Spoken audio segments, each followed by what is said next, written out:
పట్నంలో ఓ గంట దంచుడు దంచితేనే ఆగమాగం ఉంటది. ఇక జిల్లాలలో పొద్దంతా పడితే ఊర్లే చెరువులు అవుతుంటాయి.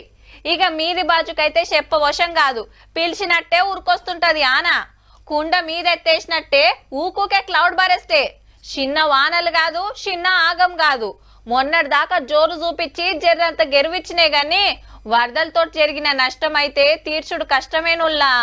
ఆనలతో నాగమైన 2 రాష్ట్రాలకు 3,000 కోట్ల వరద సాయం చేసిండు ప్రధాని మోడీ సారు. హిమాచల్ ప్రదేశ్ కు 1,500 కోట్లు, పంజాబ్ కు 1,600 కోట్లు. ఈ రాష్ట్రాల్లో ఏరియల్ సర్వే చేసి ఏడెట్లుంది, ఎంత నష్టమైంది, ఇండ్ల ముచ్చటేంది, పంటల కథేంది చూసిండు.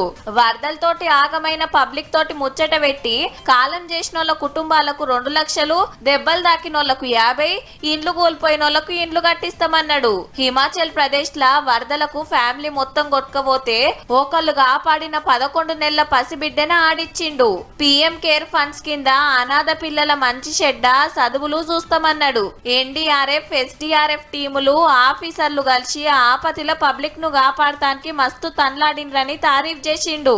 ఇక పంజాబ్ లో ఓ అవ్వ ఎండి గాజులు వరద సాయం కిందిస్తే ఇంకొందరు సుత 5 లక్షలు ఇలువ చేసే ఎండి బంగారు నగలు పంపిండ్రు. సుప్రీంకోర్టు జడ్జిలు తలా 25,000 ఇస్తున్నారు. మనతన సుత ఎన్నడు లేనంత ఆనలు పడితే కామారెడ్డి, మెదక్ జిల్లాలల్లా ఆగమైంది. కొట్టుకపోయిన రోడ్లకు, ఊడ్చుకపోయిన పంటలకు లెక్కే లేదు. సర్కార్ చేయాల్సింది చేస్తుంది గాని సెంటరోళ్ళు సుత ఆసరైతే బాగుండు.